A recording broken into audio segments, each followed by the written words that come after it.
14 বছরে এই দুটো হাটে কত টাকা লস হয়েছে ক্যালকুলেটরে ধরবে না।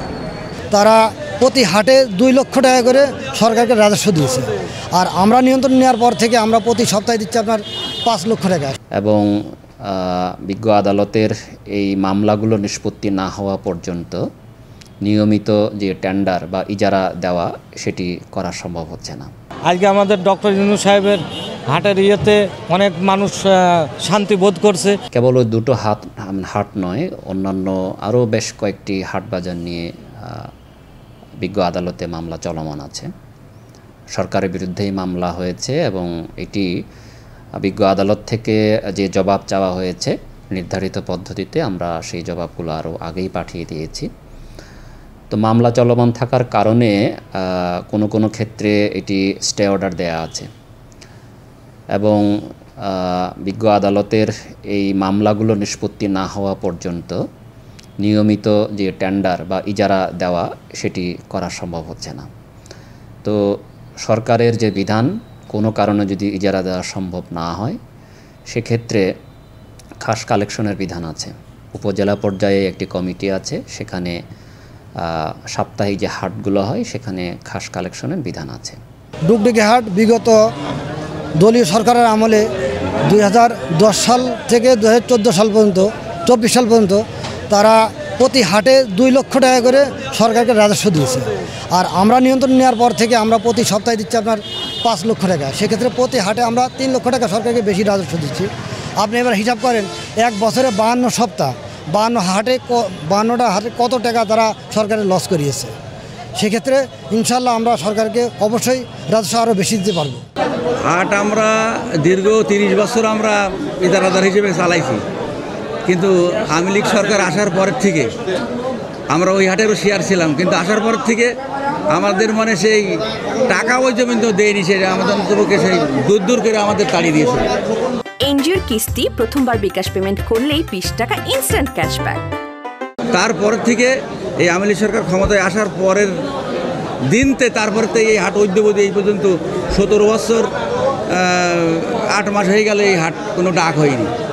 এবং ডাকের জন্যই আমাদের জীবননগর টিউনার সাহেব লিঙ্কন সাহেব ছিল, উনি আমাদের পরামর্শ নিয়ে হাট ডাকার জন্য একটা প্রস্তুতি গেল, কিন্তু পরক্ষণে দেখা গেল যে উনিই আর নেই, উনি এইখান থেকে ট্রান্সফার হয়ে গেল, ওনার সিএটি সব রাতারাত সব এইখান থেকে ছাড়িয়ে গেল, যার কারণে সে হাট আর টেন্ডার হয়নি। ওই তারপরে তো ঐক্যবাদী আর এই হাট ডাক হয়নি, ওইভাবেই আছে। তো এখন মোটামুটিভাবে আমরা এই ইজারাদার হিসেবে আসিনি, আমরা মৌখিক কথাই হাটটা পড়েছিল। তা আমরা বললাম যে স্যার, যদি হাটটা সরকারি এত বড় রাজস্ব যদি এইভাবে পড়ে থাকে তাহলে যার যার মতন গরু সে বেরকে নিয়ে যাবে, চলে যাবে, বেলিল্লা হয়ে যাবে, হাটটা নিষ্পেষিত হয়ে যাবে। তা আপনারা যদি মনে করেন যে আমাদের কাছে দেবেন, তাহলে আমরা আপনার সরকারি যে রেভিনিউ আছে আমরা দিয়ে আপাতত হাটটা সচল রাখি। তো সেই হিসেবে আপাতত আমাদের এখন এই মৌখিকভাবে এই হাটটা এইভাবে দিয়েছে। তা আমরা আপাতত এই 2 হাট আজকে চালাচ্ছি।